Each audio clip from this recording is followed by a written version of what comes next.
மகாபாரதத்தில் ஆதி பருவத்தில் வரும் ஒரு மூல கதைதான் இந்த துஷ்யந்தன் சகுந்தலை கதை.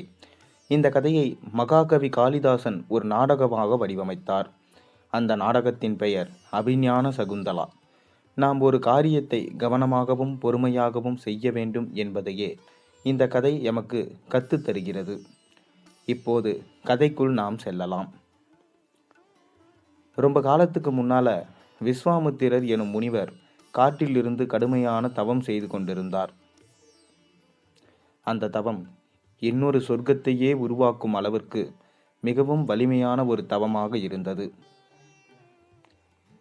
இதை பார்த்த இந்திரனுக்கு பயம் வந்தது. அதனால் இந்திரன் இந்த விஸ்வாமித்திரரின் தவத்தை கலைப்பதற்காக ஒரு ஏற்பாடு செய்தார். அதன்படி தன்னிடம் இருக்கும் தேவகன்னிகளில் ஒருத்தியை கொண்டு விஸ்வாமித்திர முனிவரின் தவத்தை கலைக்க முடிவு செய்து மேனகை எனும் கன்னியை சொர்க்கத்திலிருந்து பூமிக்கு அனுப்பி வைத்தார். மேனகையும் விஸ்வாமித்திர முனிவரின் தவத்தை கலைக்க நிறைய முயற்சிகள் செய்தாள். இந்த மேனகை செய்த முயற்சியின் பலனாக விஸ்வாமித்திர முனிவரின் கடுமையான தவமும் கலைந்து போனது. முனிவர் மேனகை மீது காதல் கொண்டார். இவர்களது காதல் வாழ்க்கையின் பலனாக ஒரு குழந்தையும் பிறந்தது.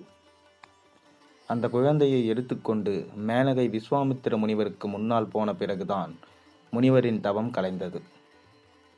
ஆனால் முனிவரோ, எனக்கு இந்த குழந்தையும் வேண்டாம், நீயும் வேண்டாம் என்று கூறி அந்த இடத்திலிருந்து சென்றார். மேனகைக்கும் பூமிக்கு வந்த வேலை முடிந்து விட்டதால் அந்த அழகான பெண் குழந்தையை காட்டிலே தனியாக விட்டுவிட்டு சொர்க்கலோகத்துக்கு போய்விட்டாள். மேனகையின் குழந்தை காட்டில் தனியாக இருந்தபோது அந்த குழந்தைக்கு பாதுகாவலாக பறவைகள் கூட்டம் சுற்றி இருந்தது. அப்போது அந்த காட்டுக்கு வந்த கன்ய முனிவருடைய காதுக்கு ஒரு குழந்தையின் அழுகுரல் கேட்டது. அந்த குரல் வந்த திசை நோக்கி போய் பார்க்கும்போது ஒரு அழகான பெண் குழந்தை பறவைகளால் சூழப்பட்டு கிடக்குது. அந்த குழந்தையை பார்த்த கன்வ முனிவரும் அந்த குழந்தையை அங்கேயே விட்டுவிட்டு போக மனசு வராத காரணத்தால் இந்த குழந்தையை தாமே வளர்ப்பதாக முடிவு செய்து அவருடைய ஆசிரமத்திற்கு அந்த குழந்தையை எடுத்து செல்கிறார். தான் பார்க்கும் பொழுது அந்த குழந்தையை சுற்றி பறவைகள் நின்று இருந்தால் அந்த குழந்தைக்கு சகுந்தலை என்று கன்ய முனிவர் பெயர் சூட்டினார். எனவே விஸ்வாமித்திர முனிவருக்கும் மேனகைக்கும் பிறந்த கன்வ முனிவரின் ஆசிரமத்தில் வளர்ந்து வந்த பெண்தான் இந்த சகுந்தலை. இப்போது இந்த சகுந்தலை எப்படி துஷ்யந்தனை பார்த்தாள்? அவர்கள் இருவருக்கும் எப்படி காதல் வந்தது? அந்த காதலால் சகுந்தலை என்னென்ன துன்பங்கள் அடைந்தாள் என்பவற்றை கூறுவதுதான் இந்த துஷ்யந்தன் சகுந்தலை கதை. இப்போது கதைக்குள் செல்லலாம். அந்த காலத்தில் ஹஸ்தினாபுரத்தை துஷ்யந்தன் எனும் மன்னன் ஆட்சி செய்து வந்தான். அவன் வேட்டையாட காட்டுக்கு சென்றபோது கன்வ முனிவருடைய ஆசிரமத்திற்கும் சென்றான். அப்போது வேறு பெண்ணுடைய சிரிப்பு சத்தம் மட்டும் அவருக்கு கேட்டது. உடனேயே ஒரு மரத்துக்கு பின்னால் ஒளிந்து இருந்து அப்போது இரண்டு பெண்கள் தங்களுக்குள் ஏதோ பேசிக் கொண்டிருந்தார்கள். திடீரென்று அந்த மரக்கிளை ஆட அந்த இரண்டு பெண்களுடைய கவனமும் மன்னனின் பக்கம் வந்தது. உடனே அவர் மரத்துக்கு பின்னால் இருந்து அவர்களுக்கு முன்னால் வந்து நின்று, நீங்கள் இரண்டு பேரும் யார் என்று கேட்டார்.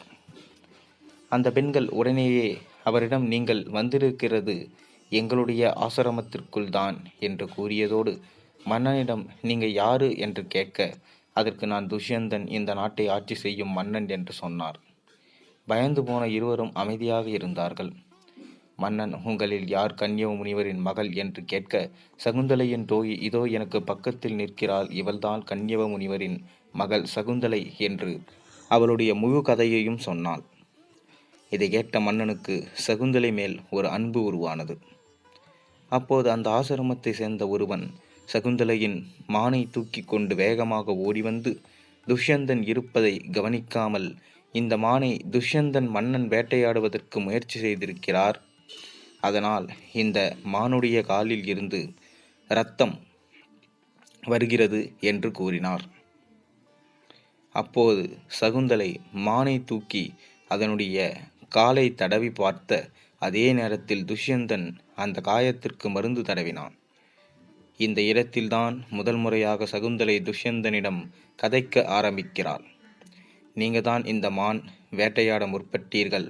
ஆனால் இப்போது அதற்கு மருந்தும் போடுகிறீர்களே, இதற்கு என்ன அர்த்தம் என்று சகுந்தலை கேட்க, அதற்கு துஷ்யந்தன் என்ன செய்வது எனக்கு அப்போது தெரியாதே.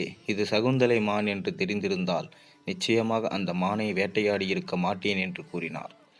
அதற்கு சகுந்தலை சிரித்துக்கொண்டே, அப்படியா, இது மட்டும் முன்னாடியே தெரிந்திருந்தால் இந்த காட்டில் இருக்கும் அனைத்து மான்களையும் நானே வளர்த்திருப்பேனே என்றாள். அந்த நொடிப்பொழுதில் இருவரும் கண்கள் மூலமாக காதலை பரிமாறிக்கொள்ள அந்த நாள் அப்படியே முடிவடைந்தது. கண்வ முனிவரை பார்ப்பதற்காக வந்த துஷ்யந்தனுக்கு சகுந்தலையை பார்த்ததும் ஆசிரமத்தை விட்டு போக மனம் வரவில்லை. இதனால் கண்வ முனிவர் இல்லாததை தனக்கு சாதகமாக பயன்படுத்தி கொண்ட துஷ்யந்தன், நான் கண்வ முனிவர் வரும் வரைக்கும் இங்கேயே தங்கியிருந்து அவரை பார்த்துவிட்டு செல்கிறேன் என்று சகுந்தலையிடம் அங்குள்ளவர்களிடமும் கூற, அதற்கு அவர்களும் சம்மதம் தெரிவித்தனர். இதனால் துஷ்யந்தனுக்கும் சகுந்தலைக்கும் இடையே காதல் மலர்ந்தது. இப்படி இருக்கும்போதுதான் ஒரு நாள் துஷ்யந்தன் சகுந்தலையிடம், நான் உன்னை கந்தர்வ திருமணம் செய்து கொள்ள விரும்புகிறேன் என்றான். அதற்கு சகுந்தலை, நான் தாயும் தந்தையும் விட்டு போன நிலையில் இந்த கண்வ முனிவருடைய கருணையினால் வளர்ந்திருக்கிறேன். அப்படி இருக்கும்போது தான் தவறை செய்ய விரும்பவில்லை. அதாவது எனக்கு ஏற்பட்ட நிலைமை என்னுடைய குழந்தைக்கும் ஏற்பட விடமாட்டேன். அதற்கு துஷ்யந்தன், என்னை நீ முழுமையாக நம்பலாம் என்று கூறி அவளை திருமணம் செய்து கொள்கிறான். காந்தர்வ திருமணம் என்பது மனிதர்கள் யாரையும் சாட்சியாக வைக்காமல் இறைவனையோ அல்லது இயற்கையோ சாட்சியாக வைத்து இரகசியமாக செய்து கொள்ளும் திருமணமாகும். அந்த திருமணத்தின் மூலமாக இவர்கள் இருவரும் ஒரு சில நாட்கள் சந்தோஷமாக வாழ்கிறார்கள். பிறகு துஷ்யந்தன் சில அரசியல் காரணங்களுக்காக தன்னுடைய நாட்டுக்கு திரும்பி போனான். அவ்வாறு போகும்போது துஷ்யந்தன் சகுந்தலையிடம், நான் உன்னையும் என்னோடு அழைத்து சென்று விடுவேன். ஆனால் கண்வ முனிவர் ஆசிரமத்திற்கு திரும்பி வராத நிலையில் நான் இவ்வாறு செய்வது நல்லாயிருக்காது. அதனால் அவர் வந்தவுடனே நான் உன்னை அழைத்து செல்கிறேன். அவ்வாறு நான் வரவில்லை என்றால் நீ என்னை தேடி என்னுடைய அரண்மனைக்கு வரலாம். அதற்காக நான் உனக்கு ஒரு முத்திரை மோதிரத்தை தருகிறேன் என்று கூறி தன்னுடைய கையில் இருந்த அரச முத்திரை மோதிரத்தை எடுத்து அவளது கையில் கொடுத்தான். சகுந்தலைக்கு துஷ்யந்தன் அனுப்ப மனம் விரும்பவில்லை. என்றாலும் காதல் மீது கொண்ட நம்பிக்கையின் காரணமாக அவனை வழியனுப்பி வைத்தாள். துஷ்யந்தனும் சகுந்தலையின் நின்றவுடன் தனது நாட்டுக்கு சென்றான். சகுந்தலை துஷ்யந்தன் போனதற்கு பின் அவளுடைய நினைப்பிலேயே மூழ்கியிருந்தாள். அந்த சமயத்தில் கண்வ முனிவருடைய ஆசிரமத்திற்கு துர்வாச முனிவர் வருகை தந்தார். துர்வாச முனிவருக்கு தனக்கு யாராவது சரியான மரியாதை கொடுக்கவில்லை என்றால் கோபம் வந்துவிடும். இது பலருக்கு தெரிந்த விஷயம்.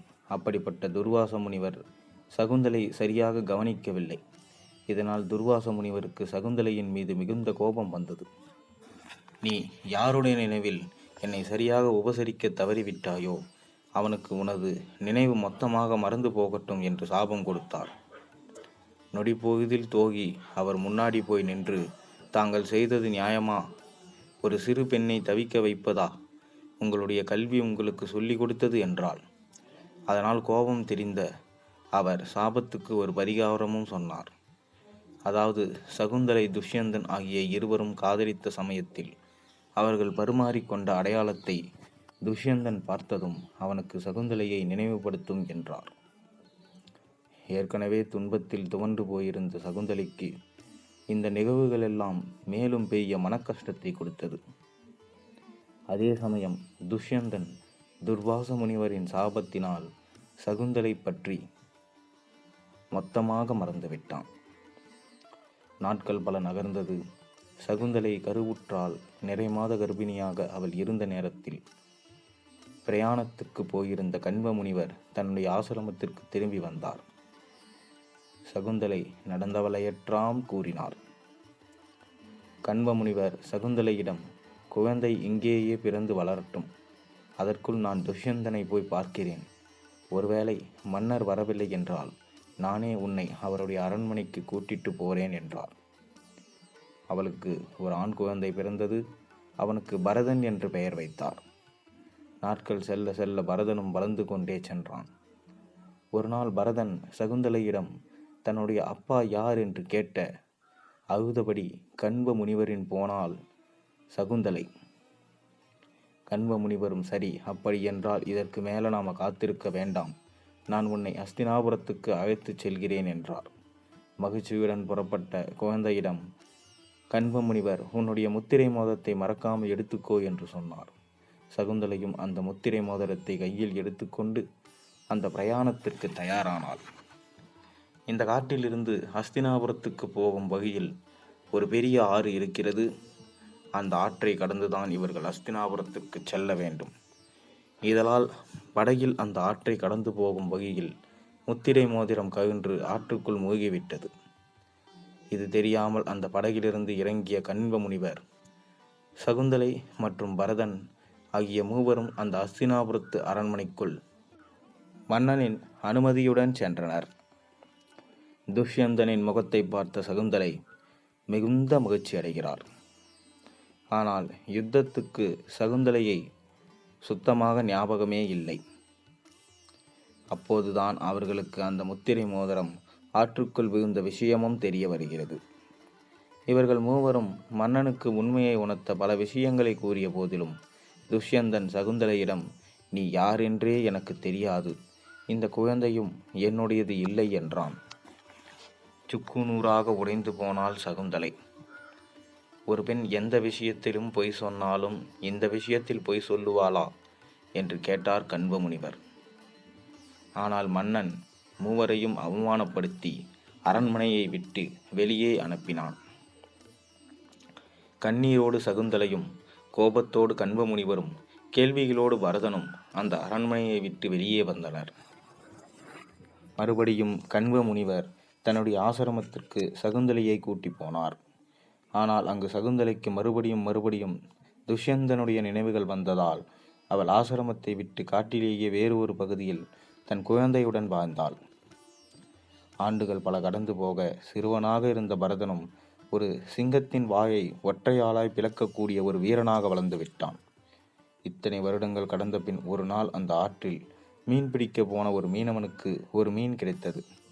அந்த மீனுடைய வயிற்றில் ஒரு முத்திரை மோதிரம் இருந்தது. இந்த முத்திரை நம்மளுடைய அரசரான துஷ்யந்தனுடையது.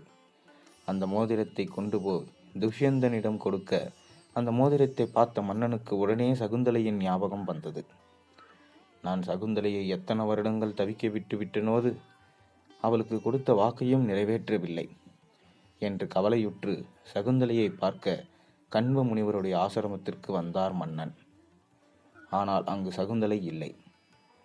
ஏமாற்றத்துடன் திரும்பிய மன்னன் காட்டு வழியாக வந்து கொண்டிருக்கும் போது ஒரு வாலிபன் சிங்கத்தோடு போராடி அந்த சிங்கத்தின் வாயை பிளந்து கொண்டிருக்கும் காட்சியை பார்த்து அவனிடம் போய், இவ்வளவு அழகாய் இருக்கிறாய், உன்னுடைய பெயர் என்ன என்று கேட்க அதற்கு அந்த வாலிபன், நான் அஸ்தினாபுரத்தை ஆட்சி செய்யும் துஷ்யந்தன் அவருடைய மகன் பரதன் என்றான்.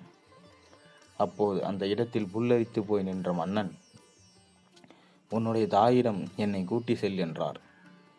பரதனும் தனது அன்னையிடம் கூட்டிச் சென்றான். பல ஆண்டுகள் கழித்து சகுந்தலையை பார்த்ததும் துஷ்யந்தனின் மகிழ்ச்சிக்கு அளவே இருக்கவில்லை. முதலில் துஷ்யந்தன் சகுந்தலையிடம் மன்னிப்பு கேட்டான்.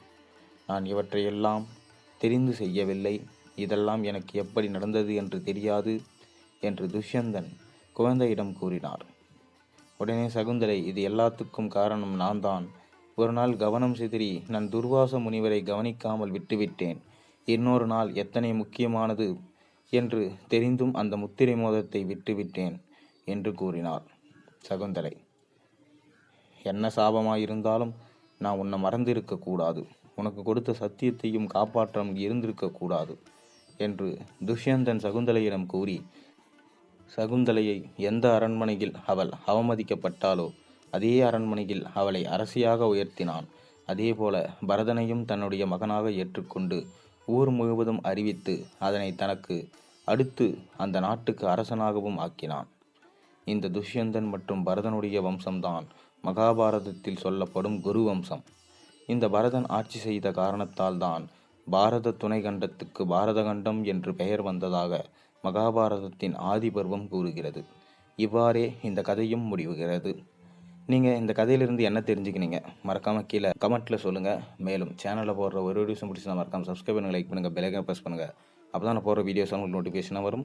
இந்த கதை பிடிச்சிருந்தால் உங்கள் நண்பர்களுக்கும் பகிர்ந்து கொள்ளுங்கள். நாளை ஒரு நல்ல அருமையான கதையோடு உங்களை சந்திக்கின்றேன். அதுவரை உங்களிடமிருந்து விடைபெறுகின்றேன். நன்றி, வணக்கம்.